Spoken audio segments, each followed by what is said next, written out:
This episode of the WyzGuy Radio Show is brought to you by Mountain Glass Arts. For the month of June 2019, Mountain Glass is offering their Boro sale. They have North Star and Troutman rod first odds and seconds at 33% off. No coupon code needed. Just go in there and buy the glass, and the discount will automatically come off. And for all you beautiful soft glass nerds, they have their CBS Euro Boros 20% off. Just use the coupon code CBS at checkout. Also, don't forget to go to Mountain Glass Weekly to check out their weekly sales. Keep an eye on their Instagram. It's at Mountain Glass. And they also have some kiln sales and torch sales. They now have GTTs back in stock for anybody looking for those as well. And for everybody on the West Coast, they also have a brand new location out there in Oregon. So now you can find Mountain Glass both on the East Coast and the West Coast. Super exciting news. And for any other questions, comments, or concerns, just go to mountainglass.com. That's mountainglass.com.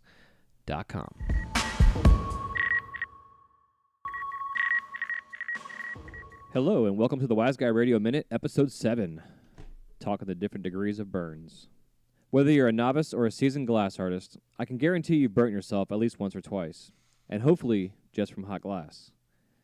Those of us unlucky ones who have been kissed by the flame have a clear understanding of what a third-degree burn entails. Don't get me wrong, first and second-degree burns are no fun either.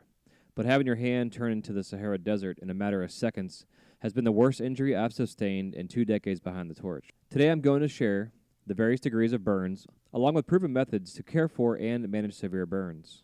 The best piece of advice I can give you is to avoid working with hot glass in any other mindset than alert and focused while making every move behind the torch intentional. And always remember that hot glass and cold glass look the same. The type of burns and how to care for them.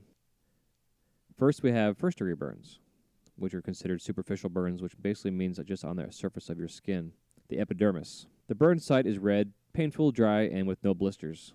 Mild sunburn is an example. Long-term tissue damage is rare and often consists of an increase or decrease in the skin color. I know myself personally, at 43 years old, my skin now is getting darker. Some things you can do for burn care for a first-degree burn. Some things you can do for burn care for first-degree burns.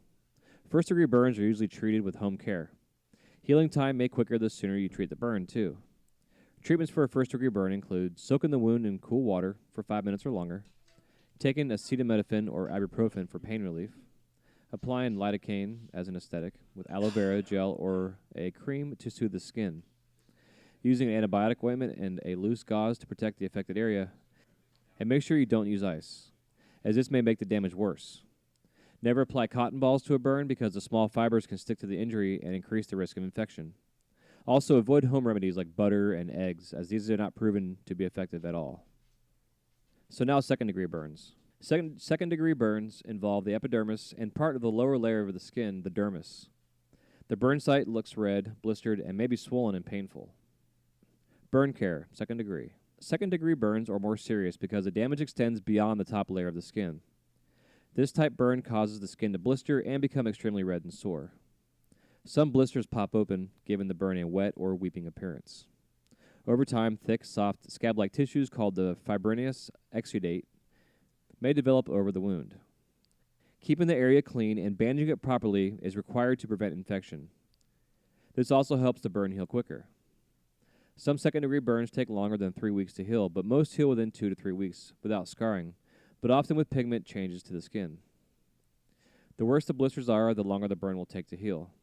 In some severe cases, skin grafting is required to fix the damage. Skin grafting takes healthy skin from another area of the body and moves it to the site of the burned skin.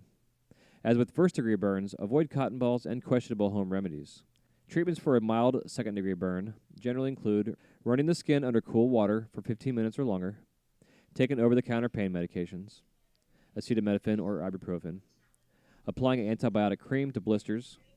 However, seek emergency medical treatment if the burn affects a widespread area, such as any of the following: your face, your hands, your buttocks, your groin, or your feet. Most of us that deal with hot glass and the flame will be dealing with second-degree burns. You get the occasional pick up the hot in the glass and burn yourself, but a lot of times, most of the time, like what I have right now and what I'm dealing with, is a good second-degree burn. So I initially took some Silverdene cream that we had on hand and put that on the both infected areas or both affected areas. And then I got a Band-Aid and wrapped those guys up. And I tried to work for a little bit after that, but I definitely don't recommend it, and I stopped immediately as it didn't really feel too good. And when you get a good burn like that, a lot of times there's nerve damage, so the burn is actually worse. There's more damage done, per se, than you actually realize. And now it's getting into third-degree burns, full-thickness burns. Third-degree burns destroy the epidermis and dermis. They may go into the innermost layer of the skin, the subcutaneous tissue. The burn site may look white or blackened and charred. Burn care, third degree. Excluding fourth-degree burns, third-degree burns are the most severe. They cause the most damage, extending through every layer of the skin. There is a misconception that third-degree burns are the most painful. However, with this type of burn, the damage is so extensive that there may not be any pain because of nerve damage. The symptoms third-degree burns can exhibit include waxy and white color, char, dark brown color, raised and leathery texture, blisters that do not develop. Without surgery, wounds heal with severe scarring and contracture. There is no set timeline for complete spontaneous healing for third-degree burns. Never attempt to self-treat a third-degree burn. Call 911 immediately. While you're waiting for medical treatment, raise the injury above your heart and don't get undressed, but make sure no clothing is stuck to the burn. Some complications you can run into compared with first and second-degree burns. Third-degree burns carry the most risk for complications, such as infections, blood loss, and shock, which is often what could lead to death. At the same time, all burns carry the risk of infections because bacteria can enter the broken skin. Tetanus is another possible complication with burns of all levels.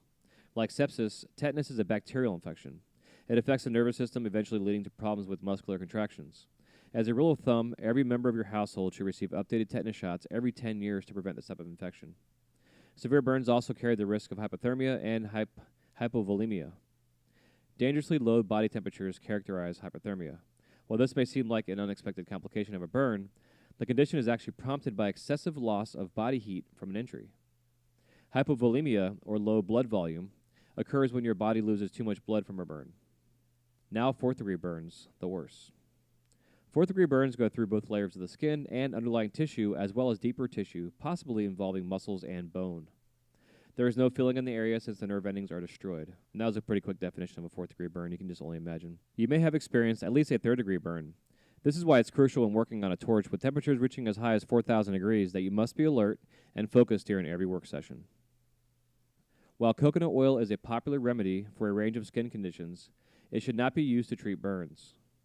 Many so-called burn treatments have been passed down through generations.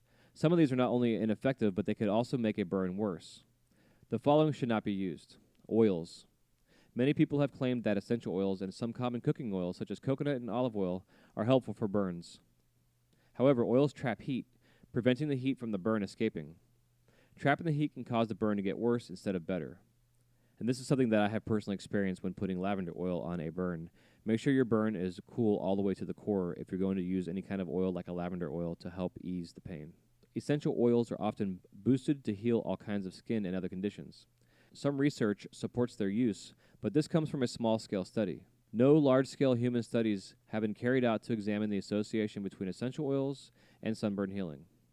Butter. Many people think that rubbing butter over a burn will help a burn heal. Despite its popularity, butter acts in a similar way to other oils in that it keeps the heat in and may cause the burn to get worse. No evidence supports the use of butter as a burn treatment. Egg whites. Some people believe spreading an uncooked egg white on a burn will help relieve the pain. However, there is no evidence that uncooked egg helps. In fact, it's more likely that the egg will aid in spreading bacteria to the burn. Ice. Many people turn to ice before cool water to help with the burn, thinking that the cold temperature of the ice will do a more effective job in cooling the burned skin. However, ice can cause more harm than good and can irritate the burned skin further. In some extreme cases, a person may experience a cold burn from the exposure to ice. Toothpaste. Some people believe applying toothpaste to a burn site can help. In fact, the unsterile toothpaste may actually help spread bacteria into the burn. When to see a doctor. Although first-degree and second-degree burns do not typically require medical attention, there are a few signs to look out for. It is important to monitor first-degree burns, as they may be second-degree burns with more damage showing up after a few hours. If a person experiencing a second-degree burn or higher, they should seek medical attention for the burn. Things to look out regarding burns include a burn that covers an area of skin larger than 3 inches, burns around joints such as knees and elbows, a burn that affects the face, groin, feet, hands, or buttocks. Third-degree and fourth-degree burns require immediate medical attention. A person should not try home remedies when the burn is that severe. And this has been the WyzGuy Radio Minute.